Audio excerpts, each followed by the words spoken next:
estaba con una máscara de Bin Laden en esa época, una ballesta y dos guardaespaldas que él jugaba con la ballesta dentro de la habitación 506 del Hilton de Buenos Aires. Bueno, deshizo la habitación, andaba con la ballesta tirándole a cuanta cosa se le cruzaba.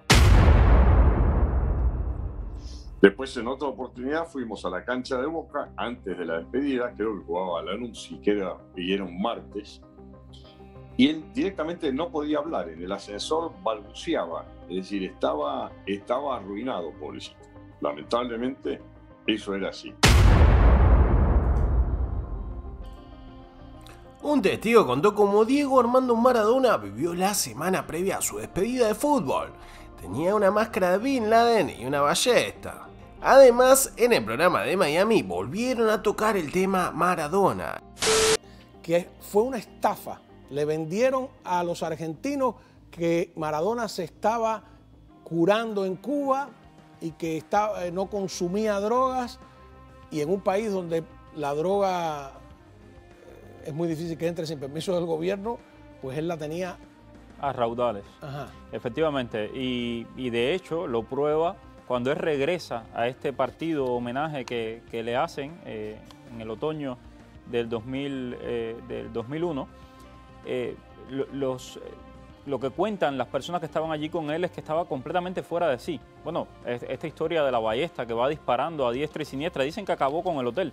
De hecho, el mismo Coppola, su manager personal, lo cuenta también en una entrevista. Coppola dice que tuvieron que pagar, que los dueños del hotel fueron a tocarles la puerta y a decirle, váyanse de aquí, ya no los queremos más, porque pintó todos los pasillos, la habitación, hizo unos destrozos tremendos. Lo interesante es que la prensa argentina pareciera que encubría todo eso, ¿no? Sí, definitivamente. Que le pasaban la mano. Tenemos desde Buenos Aires a Gastón Marano, como nos había prometido la semana pasada, abogado de Mavis Álvarez. Doctor, muchísimas gracias por estar con nosotros. Buenas noches, ¿cómo están? Un placer acompañarlos. Muy bien, ¿qué hay con el caso? ¿Qué tenemos nuevo? ¿Qué podemos esperar de la justicia? Porque hace poco, yo no sé si usted cree que es inapropiada la comparación, pero hace poco han sobreseído un importantísimo caso de la expresidenta Cristina Fernández de Kirchner, y uno se pregunta hasta dónde la justicia argentina es realmente independiente. ¿Cómo lo será en este caso? ¿Cómo lo vemos? Bueno, lo cierto es que yo tengo una manera de trabajar a la cual me obligo siempre, que es dar por sentado que la justicia es independiente, pero preparar los casos como si no lo fuera. De este modo uno tiene que estar, por supuesto, siempre precavido, pero en este caso en particular me parece que el fuerte y contundente relato de la víctima, de Mavis, las pruebas que acompaña, y la verdad es que toda la situación de descontrol que se dio tanto en Cuba como en Argentina, en Buenos Aires, está tan clara que va a ser muy difícil, aun cuando uno pensara en una justicia viciada, que esto no se lleve adelante y no se abra una investigación profunda. De todos modos, como les dije antes, yo parto de la premisa de trabajo, de que la justicia va a ser justa. Y si no lo fuera, hay que estar preparado también para ello. Los abogados tenemos nuestros recursos. ¿Cuáles son esos recursos que se puedan decir públicamente más importantes en sus manos?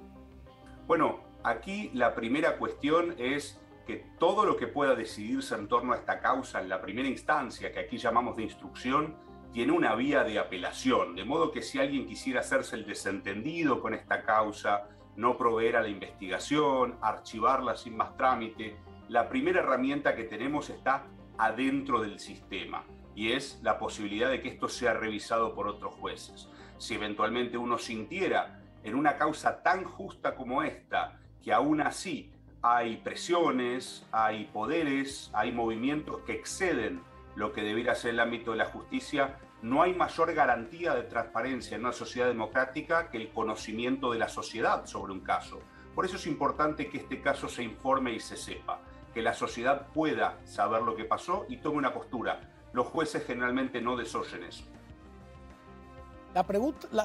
vuelvo a la pregunta de si la prensa ha protegido, no en este caso, porque veo que se han hecho casos, en aquel momento, mirándolo, por ejemplo, la revista Paparazzi, dice que se llamaba Judith, es una cubana, dice que tiene 22 años, la historia entre ellos la pone, podemos dejar la imagen,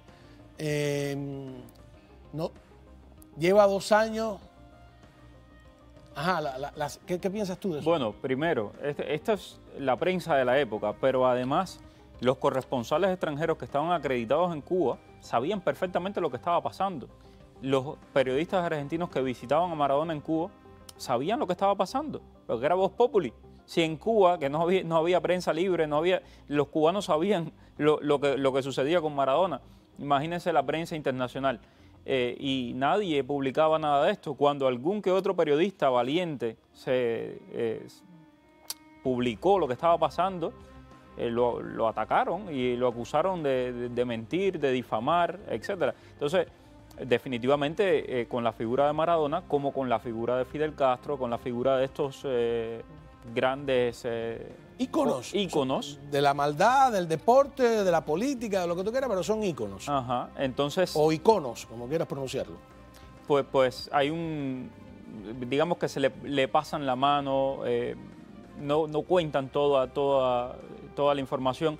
Y hoy por hoy es interesante, muchos de los amigos del entorno de Maradona que vivió todo esto, una de las cosas que me contó mi entrevistado hoy, y que hacían parte de todo esto y dicen que no se daban cuenta, que no sabían. Vimos a Guillermo Coppola siendo recibido con aplausos en Uruguay. ¿Ahora? Sí, esto acaba de pasar. ¿Pero por esto?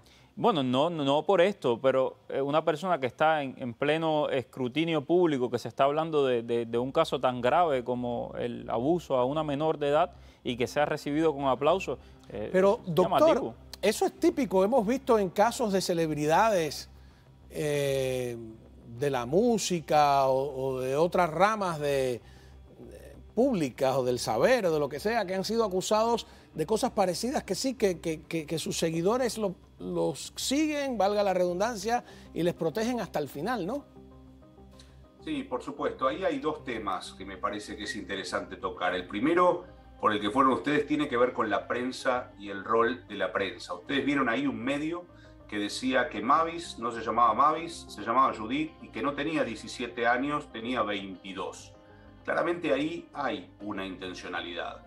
Hubiese sido un escándalo y propio de otro medio de prensa, no de ese, que se supiera la verdad, que es que se estaba pavoneando un ídolo del deporte, por así llamarlo, con una chica menor de edad, en plena sociedad argentina. A mí me parece que la prensa tiene que hacer un mea culpa, pero sí creo que por lo menos en Argentina, de aquel tiempo a esta parte, en estos 20 y pico de años, se ha cambiado el pensar y el respeto por la mujer. Por otro lado, es cierto que los ídolos son defendidos propiamente como si fueran infalibles.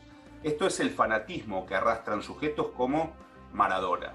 Algunos tienen el acto de conciencia de decir, bueno, era un genio en la cancha, pero era un hombre afuera y para casi cualquier estándar de lo que debe ser un hombre bastante malo, ¿no? Sin embargo, algunos no logran hacer ese giro cognitivo y mezclan todo, porque una persona era buena pegándole una pelota, entonces le es permitido dispararle a periodistas, como hizo en alguna ocasión, le es permitido desconocer hijos, como hizo en alguna otra, o le es permitido prácticamente reducir a la condición de esclava a una muchacha cubana y servirse de ella como quisiere. Esto, por supuesto, no puede sostenerse más. Es lamentable seguir viendo que hay gente que sigue actuando y pensando y expresándose en redes de ese modo. No hace falta más que mirar las publicaciones tiempo después de que aparezca incluso Mavis, una víctima, gente criticando sus intereses, sus intenciones ocultas y cosas por el estilo, simplemente para defender a un Maradona que se rehúsan a dejar de llamar un ídolo.